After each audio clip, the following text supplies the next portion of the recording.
جس طرح انہوں نے بڑے بڑے دعوے کیے کہ یہاں سے پاکستان اونچی اڑان کی طرف جائے گا، تو یہ آپ کس طریقے سے ایک وزیر کے کھاتے میں ڈال سکتے ہیں؟ ویسے بھی آپ اس سے پوچھ نہیں سکتے، وزیر خزانہ فوج کا اپنا آدمی ہے، وہ آپ کی کابینہ کا بندہ نہیں ہے نا، آپ اس کو پہلے جانتے تھے۔ پھر وزیر داخلہ سے آپ سوال کر نہیں سکتے، وہ تو جناب آپ کو 2 منٹ میں سیدھا کر دیتا ہے۔ وزیر داخلہ محسن نقوی، آپ کو پتا ہے ان کی تعلق داری ہے فیلڈ مارشل عاصم منیر کے ساتھ، اس بنیاد کے اوپر وہ خود بھی ایک ڈکٹیٹر بنے ہوئے ہیں، تو ان سے تو آپ سوال کر نہیں سکتے۔ تو رانا ثناء اللہ صاحب خود بھی کہہ چکے ہیں کہ بڑی مہربانی محسن نقوی صاحب کی کہ انہوں نے وزیر اعظم بننا پسند نہیں کیا۔ پھر خارجہ پالیسی میں آپ اسحاق ڈار سے کیا پوچھیں گے بیچارے سے؟ نہ کوئی لینا نہ کوئی دینا خارجہ پالیسی سے، ساری خارجہ پالیسی تو عاصم منیر صاحب چلا رہے ہیں، سارے دورے وہ کرتے ہیں، ہر جگہ ملاقاتیں وہ کرتے ہیں، یہ تو خانہ پوری کے لیے وزیر خارجہ رکھا ہوا ہے، یہ بیچارہ کیا جواب دے گا وزارت خارجہ کے حوالے سے؟ تو وزارت اطلاعات جو ہے وہ سارا کا سارا ISPR کنٹرول کر رہا ہے، پاکستان کے میڈیا کو پاکستان کی انٹیلیجنس ایجنسیاں کنٹرول کر رہی ہیں، یہ تو ایک اشتہار دینے والا ڈپارٹمنٹ ہے، وزارت اطلاعات سے آپ کیا پوچھیں گے؟ تو یہ بیچارے وزراء کے ساتھ زیادتی ہے کہ انہیں اختیار دیتے کوئی نہیں، بعد میں ان سے پوچھتے ہیں کہ آپ نے کیا کیا، آؤ 2 سال ہو گئے بیٹھ کر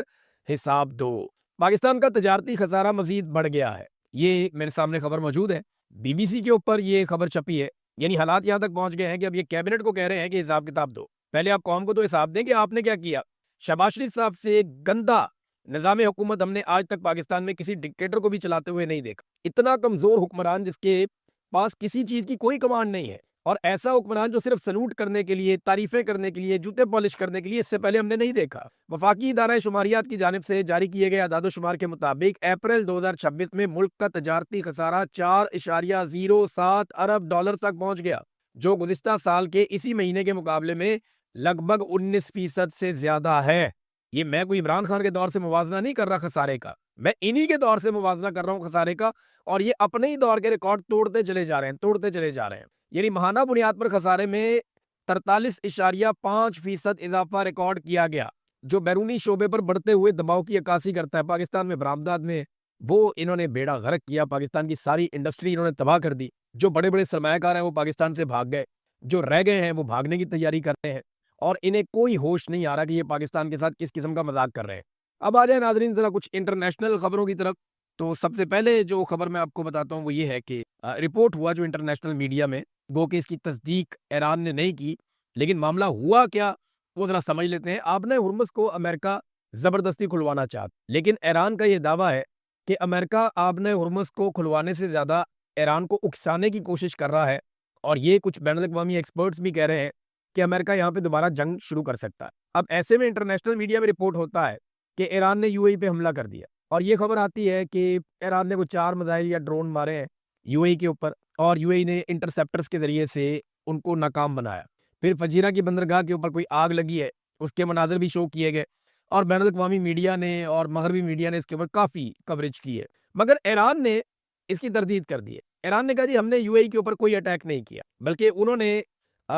فجیرہ میں تیل کی تنصیبات پر حملے کی تردید کرتے ہوئے کہا کہ یہ امریکی فوجی کارروائی ہے، یہ سب زبردستی جہازوں کی نقل و حرکت کو بحال کرنے کی وجہ سے ہوا ہے، واشنگٹن جو ہے وہ فوجی مہم جوئی بند کرے۔ اب اس کو ذرا آپ سمجھیں کہ 2 طرح کے سٹیٹمنٹ ہیں میرے پاس، ایک امریکہ سے اور ایک ایران سے۔ ان سٹیٹمنٹس کے اندر نا ساری کہانی ہے۔ سب سے پہلے تو آپ یہ دیکھیں کہ جو سینٹ کام کے کمانڈر ہیں ایڈمرل بریڈ کوپر، یہ کیا بیان دے رہے ہیں، اور ان کے بیان سے کیا خبر نکلتی ہے اور سچویشن آپ کو کیسے سمجھ آتی ہے۔ لیکن CNN نے اس سے پہلے خبر دی ہے، اور خبر یہ دی ہے کہ ڈونلڈ ٹرمپ سے ایک خفیہ ملاقات کی تھی ایڈمرل کوپر نے، اور یہ سینٹ کام کے کمانڈر ہیں، انہوں نے پہلے خفیہ ملاقات کی ڈونلڈ ٹرمپ سے۔ ایک تو ملاقات وہ ہے جو میں نے رپورٹ کی، جو پوری میڈیا میں رپورٹ ہو گئی، دوسری وہ ہے کہ ایک خفیہ ملاقات کی انہوں نے، اس خفیہ ملاقات کے بعد یہ فوری طور پہ مڈل ایسٹ چلے گئے، اور بحیرہ عرب میں جا کے انہوں نے اپنے مرینز کو گائیڈ کرنا شروع کیا۔ اب وہ جو سٹیٹمنٹ دے رہے ہیں یہاں سے خطے میں سے، وہ کیا کہہ رہے ہیں مڈل ایسٹ میں سے؟ انہوں نے کہا کہ کروز میزائل امریکی بحریہ کے جہازوں اور تجارتی جہازوں دونوں کو نشانہ بنا رہے تھے، لیکن زیادہ تر تجارتی جہازوں کو ہم نے اپنا بھی دفاع کیا، اور اپنے عزم کے عین مطابق تمام تجارتی جہازوں کا بھی دفاع کیا۔ وہ یہ کہتے ہیں کہ جو کروز میزائل آئے ایران کی جانب سے، یہ اٹیک کر رہے تھے ہمارے جہازوں پہ، اور ساتھ میں یہ اٹیک کر رہے تھے تجارتی جہازوں پہ، لیکن زیادہ تر انہوں نے حملہ تجارتی جہازوں پہ کیا ہے، لیکن ہم نے اپنے آپ کو بھی بچایا اور تجارتی جہازوں کو بھی بچایا ہے۔ تجارتی جہازوں پر ڈرون حملے کیے گئے، اور ہم نے اپنے عزم کے مطابق ان سب کا دفاع کیا، اور پھر وہ چھوٹی کشتیاں سب تجارتی جہازوں کے خلاف جا رہی تھی، جنہیں اپاچی اور سی ہاک ہیلی کاپٹرز نے تباہ کر دیا۔ یعنی ایران کی وہ کشتیاں جو ان تجارتی جہازوں پہ اٹیک کر رہی تھی یا ان کی طرف جا رہی تھی، انہیں کچھ اپاچی ہیلی کاپٹر ہیں امریکہ کے، اور اس کے علاوہ وہ کہہ رہے ہیں جی کہ کچھ اور ہیلی کاپٹرز ہیں، سی ہاک ہیلی کاپٹرز، انہوں نے تباہ کر دیا۔ یہ اب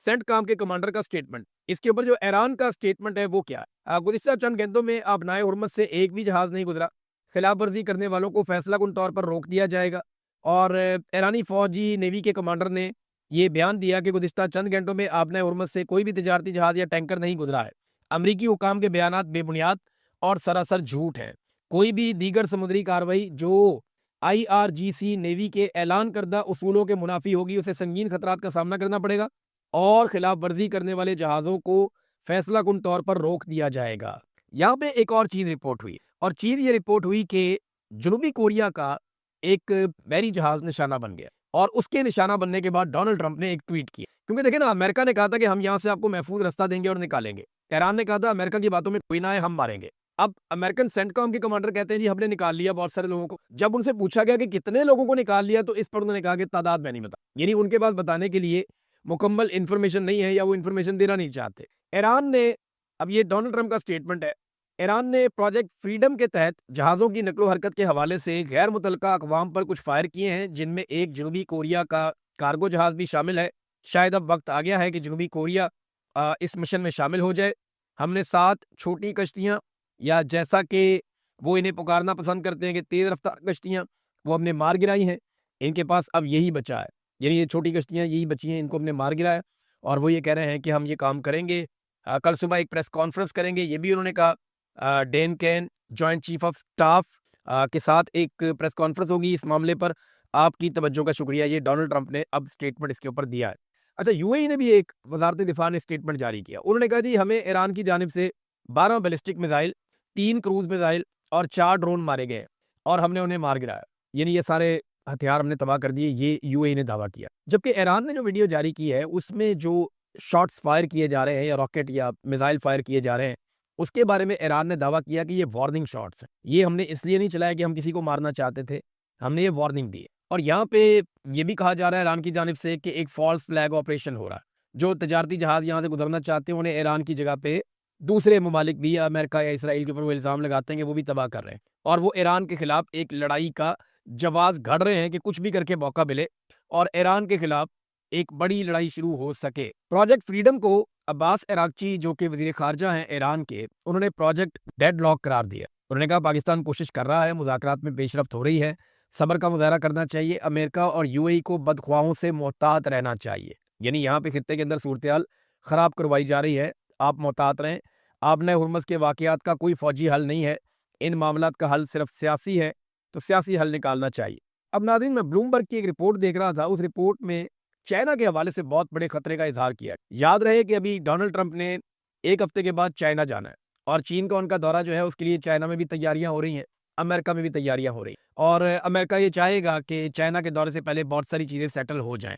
بلومبرگ کی رپورٹ کے مطابق چین کا رویہ ماضی کی نسبت بہت تبدیل ہو چکا، اور امریکہ کے لیے ایک بہت بڑا نیا چیلنج بن گیا ہے۔ پہلے چین غیر سرکاری طور پہ یا ثالثوں کے ذریعے سے امریکہ کو ریکویسٹ کرتا تھا کہ آپ نے فلاں فلاں پہ پابندیاں لگوائی ہوئی ہیں، ہمیں کام کرنے دیں، کاروبار کرنے دیں، ہمیں ان کے ساتھ چلنے دیں، تو وہ ریکویسٹ کر کے طریقے سے آتا تھا چائنا۔ لیکن اب وہ امریکن پابندیوں کی کھل کر مخالفت کر رہا ہے، یعنی وہ روس کے ساتھ اور ایران کے ساتھ معاملات میں امریکی پابندیوں کو چیلنج کر رہا ہے، وہ یک طرفہ امریکی پابندیوں کو اب تسلیم نہیں کرتا، اور جو کچھ چین کر رہا ہے اس سے امریکہ کی ڈالر کی بالادستی ختم کرنے کی طرف وہ بڑھ رہا ہے۔ چائنیز بینکوں کے اوپر پابندی لگانا امریکہ کے لیے بہت مشکل ہے، اور اس کی ایک وجہ انہوں نے یہ بتائی کہ پوری دنیا، خاص طور پہ جو عالمی سپلائی چین ہے، وہ بہت بری طرح متاثر ہو جائے گی اگر اس وقت امریکہ نے چائنیز بینکوں کے اوپر پابندی لگائی۔ تو یہاں سے امریکہ اگر پیچھے ہٹ جاتا ہے اگر اس پوزیشن سے، تو پھر امریکہ کا جو پابندیوں والا ہتھیار ہے وہ ہمیشہ کے لیے کمزور ہو جائے گا۔ بہرحال ناظرین، ڈونلڈ ٹرمپ صاحب کی یہ ٹائم کوئی اچھا نہیں چل رہا، اور وہ انتظار کر رہے ہیں کہ کچھ ایسا ہو جائے جس سے ان کو فیس سیونگ مل جائے۔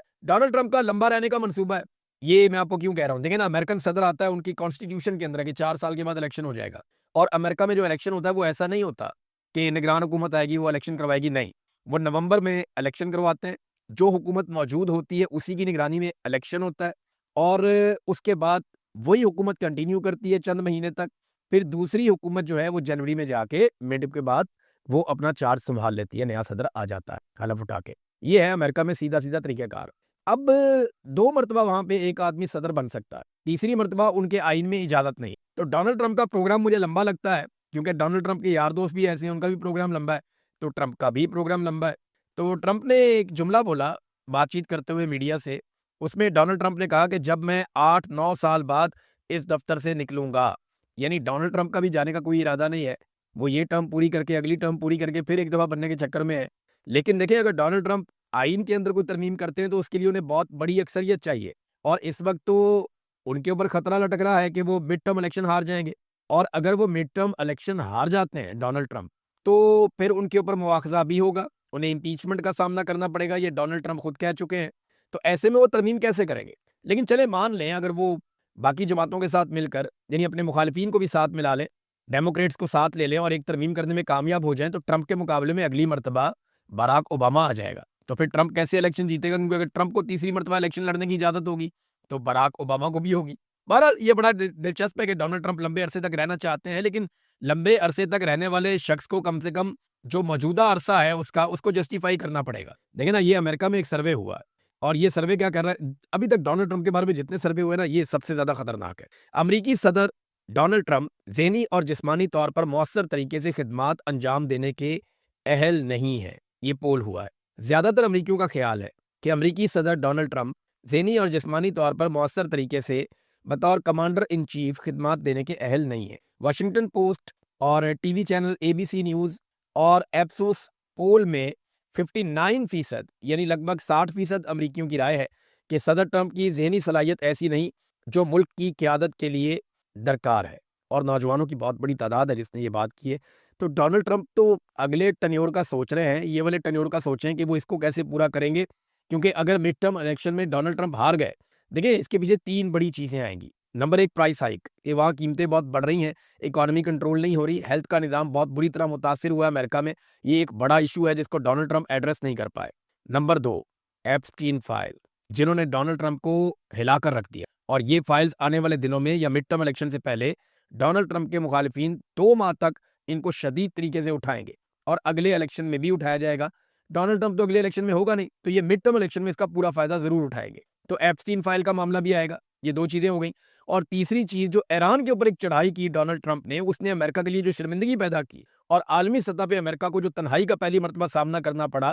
ان چیزوں کو اگر آپ اکٹھا کر کے دیکھیں تو ڈونلڈ ٹرمپ کے لیے آنے والا پولیٹیکل وقت کوئی اچھا نہیں ہے، وہ ڈرانے خواب کی طرح ہے۔ لیٹس سی کیا ہوتا ہے۔ پاکستان میں بہرحال آج بڑا امتحان ہے، دیکھتے ہیں پاکستان تحریک انصاف کے لوگ عمران خان کے لیے آتے ہیں یا نہیں آتے، ان کی بہنوں کی کال پہ۔ اب تک کے لیے اتنی، اپنا خیال رکھیے گا، اپنے اس چینل کا بھی۔ اللہ حافظ۔